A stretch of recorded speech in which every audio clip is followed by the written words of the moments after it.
Let's be honest, the mainstream media is in decline.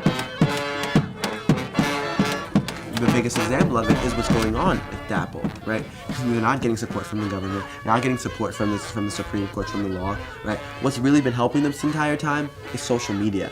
Get up, get down, keep fossil fuels. So social media is alternative media, is away from the television, is away from the cable companies. You don't have to worry about MSNBC, NBC, because they're not doing that work, right? So if we can't rely on them, we'll rely on each other.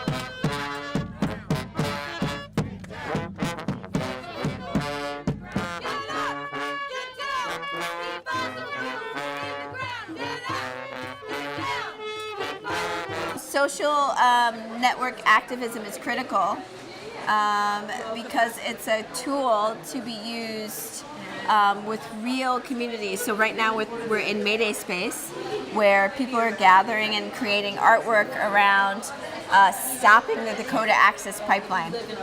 So we have wonderful artists here, but also we're just sharing community, circulating positive energy, exchanging ideas, and having great discussion.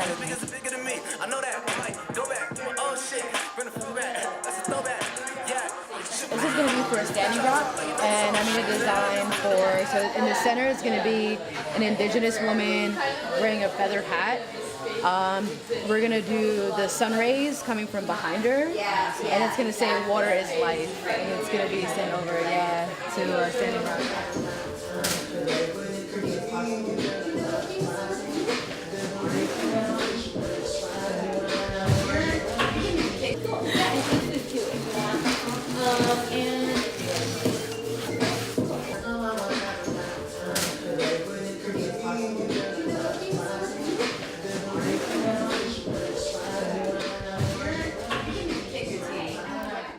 Make a Facebook page, be like, hey, I need help doing stuff like this, you know, because like sometimes, well, not only is it hard to do it alone, but sometimes they'll contact me 24 hours before the banner, and I'm like, I can't do it in 24 hours, but I can try, you know? Right.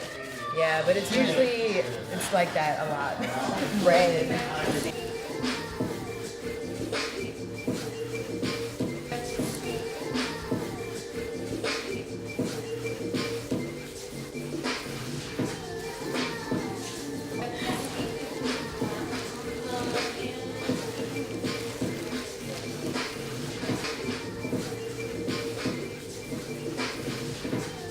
My relationship to social networks is complicated. I hate Facebook, but in order to be an activist, I have to be on Facebook.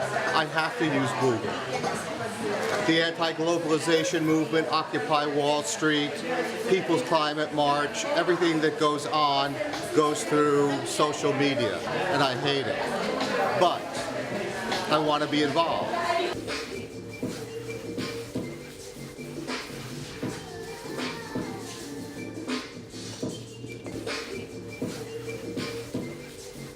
In some ways, a step in a new future, right? Because, you know, as much as people can hate technology and hate social media, right, and in many ways it can be a necessary evil, right, the most important part is that it isn't going to be necessary. And we were focusing on how to use social media, right, to affect change in the environmental movement. What we did, though, was through our way to educate people, right, and advocate, I suppose, for the environment, right, we wanted to create this page called The Humans of the Pale Blue Dot. Social media and seeing people's faces, hearing their stories, that's what's really gonna, I guess, make that change. So we sort of decided that literally anyone can post, so anyone can sort of see the page, think it's really dope, and then create their own posts, put their own picture and post it, so that way it's much more faster, more people see it. I just started thinking about organizations. Let's just Facebook message Resist Spectra, right, and say, hey, do you want to be on the Pale Blue Dot, right? And I probably had spoken to maybe a couple of people at this point, and was really dejected almost, right, because no one was responding. And she responded in 2 minutes. No new pipelines! No new pipelines! Not in my name! Not in my name! We went to a couple of rallies, and she was also there. Were people from there, so the circles were beginning to mix, It's right? at 10. There's a Facebook event for it. in the morning. And if you guys, the train stops right here. So if you guys are interested in coming, you know how to get in touch with me. And we can help arrange for transportation if you guys want to be there.